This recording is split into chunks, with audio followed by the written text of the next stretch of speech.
प्यारे बच्चों, good morning. Online class में आप सभी का स्वागत है। आज हम रासायनिक अभिक्रिया एवं समीकरण नामक पाठ का अध्ययन करेंगे। इससे पहले के वीडियो में हमने ये जाना कि रासायनिक समीकरण किसे कहते हैं और कैसे लिखा जाता है। आज हम यह जानने की कोशिश करेंगे कि रासायनिक समीकरण कितने प्रकार के होते हैं। रासायनिक समीकरण को हम एक बार पुनः स्मरण कर लेते हैं कि किसी रासायनिक अभिक्रिया के प्रतीकात्मक निरूपण को हम रासायनिक समीकरण कहते हैं।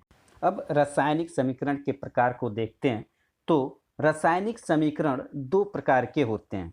पहला शब्द समीकरण कहलाता है तो दूसरा सूत्र समीकरण के नाम से जाना जाता है। ये सबसे पहले हम शब्द समीकरण को पढ़ते हैं, यानी ऐसे रासायनिक समीकरण जिनमें रासायनिक अभिक्रिया में भाग लेने वाले अभिकारकों तथा नए बनने वाले उत्पादों को शब्दों के द्वारा प्रदर्शित किया जाता है तो उस समीकरण को शब्द समीकरण कहते हैं। अर्थात इसे एक बार और समझें। आइए फिर से देखते हैं शब्द समीकरण।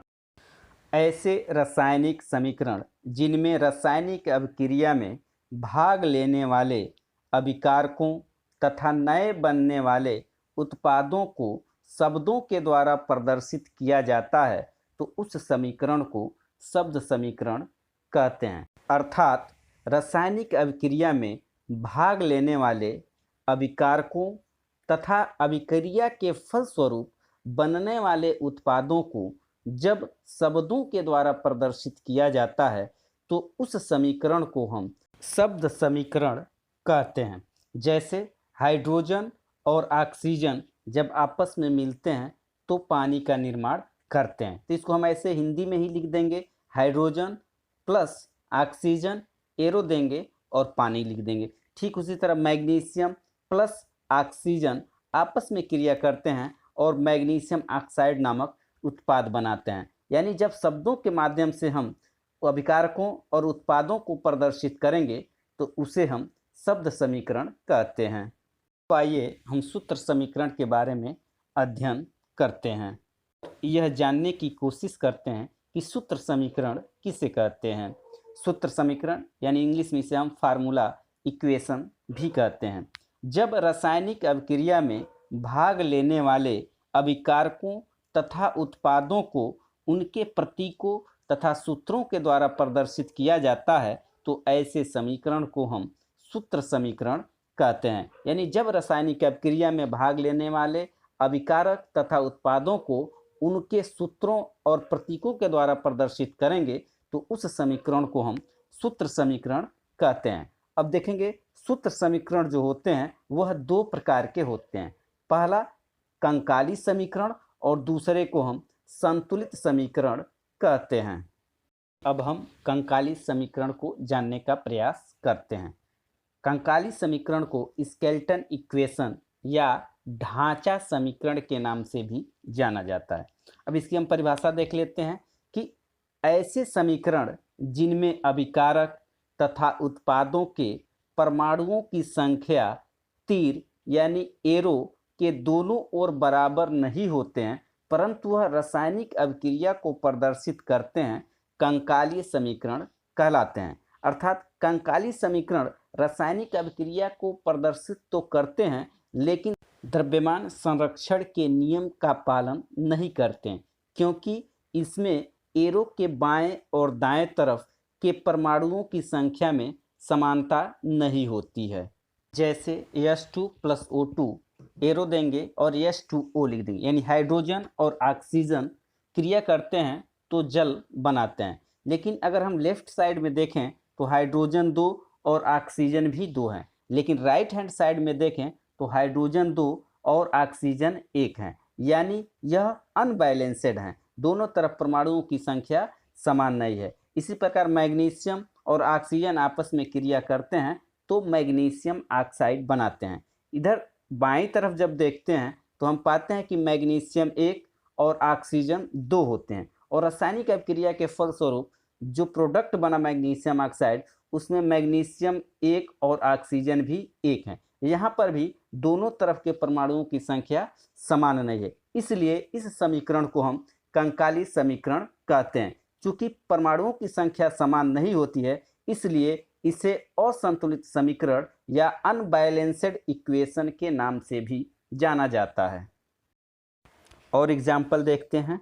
H2 प्लस O2 जब आपस में क्रिया करते हैं तो H2O बनाते हैं। जब इस तरह से रासायनिक समीकरण प्रदर्शित किया जाता है जिसमें परमाणुओं की संख्या दोनों तरफ बराबर नहीं होती है, तो उसी को हम स्केलेटन इक्वेशन या कंकाली समीकरण कहते हैं। इस समीकरण को असंतुलित समीकरण भी कहा जाता है। एक और उदाहरण देखते हैं, जैसे CH4 यानी मेथेन प्लस O2 यानी ऑक्सीजन के साथ क्रिया करके कार्बन डाइऑक्साइड यानी CO2 प्लस H2O यानी जल बनाता है। लेकिन अगर हम इसके लेफ्ट हैंड साइड में देखें तो कार्बन 1, हाइड्रोजन 4 और ऑक्सीजन 2 हैं। लेकिन राइट हैंड साइड में जब हम देखते हैं तो कार्बन 1, हाइड्रोजन 2 और ऑक्सीजन 3 है, जो इक्वल नहीं है। तो इसे भी हम कंकाली समीकरण कहेंगे या असंतुलित समीकरण कहेंगे।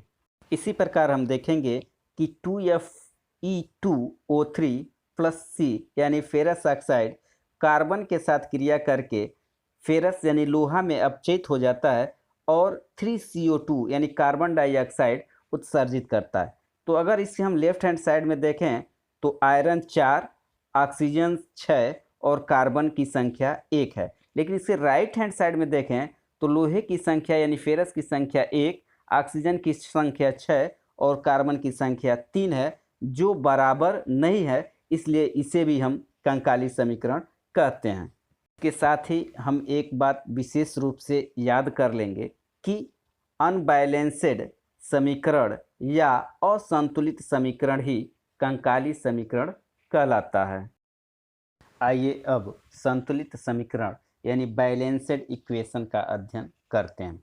वह रासायनिक समीकरण जिनमें भाग लेने वाले अभिकारकों तथा उत्पादों के परमाणुओं की संख्या तीर के चिन्ह के दोनों ओर समान होती है, तो उस समीकरण को संतुलित समीकरण कहते हैं। यानी संतुलित समीकरण में अभिकारक और उत्पादों के परमाणुओं की संख्या समान होती है। जैसे 2H2 प्लस O2 एरो देकर लिखेंगे 2H2O। यानी अगर इसके लेफ्ट साइड में देखें तो हाइड्रोजन की संख्या 4, ऑक्सीजन की संख्या 2 है। तो इसके राइट हैंड साइड में भी अगर हम ध्यान से देखें तो यहाँ पर भी हाइड्रोजन की संख्या 4 और ऑक्सीजन की संख्या 2 है। यानी यह दोनों तरफ परमाणुओं की संख्या समान है, इसलिए यह संतुलित समीकरण कहलाता है। ठीक उसी प्रकार 2Mg प्लस O2 एरो देंगे तो 2MgO बनेगा।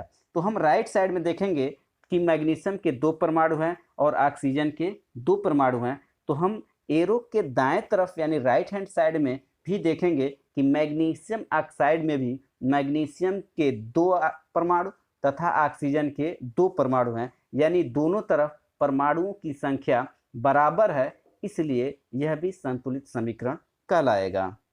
ये फिर इस उदाहरण को समझते हैं कि जैसे देखेंगे समीकरण में लिखा है 2H2 प्लस O2 एरो देंगे 2H2O, यानी 4 हाइड्रोजन और 2 ऑक्सीजन मिलकर के जल के 2 अणुओं का निर्माण करते हैं। अर्थात अभिकारक में भी हाइड्रोजन की संख्या 4 और ऑक्सीजन की संख्या 2 है, तो उत्पाद में भी हाइड्रोजन की संख्या 4 और ऑक्सीजन की संख्या 2 है, इसलिए यह संतुलित समीकरण कहलाएगा। इस प्रकार उपरोक्त समीकरण में भी हम देखेंगे कि एरो के बाएं तरफ यानी लेफ्ट हैंड साइड में भी लोहा 4, ऑक्सीजन 6 और कार्बन के 3 परमाणु हैं, और राइट साइड में भी आयरन के 4, ऑक्सीजन के 6 और कार्बन के 3 परमाणु हैं।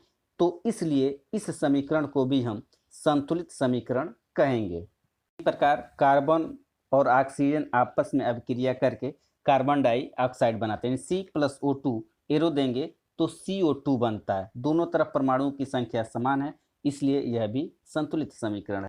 इसी प्रकार N2 प्लस 3H2 एरो देंगे, लिखेंगे 2NH3, यानी नाइट्रोजन 2 और ऑक्सीजन के 6 परमाणु मिलकर के 2NH3 यानी अमोनिया के 2 अणु का निर्माण करते हैं। तो इसमें हम देखेंगे कि लेफ्ट हैंड साइड में और राइट हैंड साइड में परमाणुओं की कुल संख्या एक दूसरे के बराबर है, इसलिए यह भी एक संतुलित समीकरण है। इस प्रकार हमने कुछ महत्वपूर्ण संतुलित समीकरणों के बारे में जाना।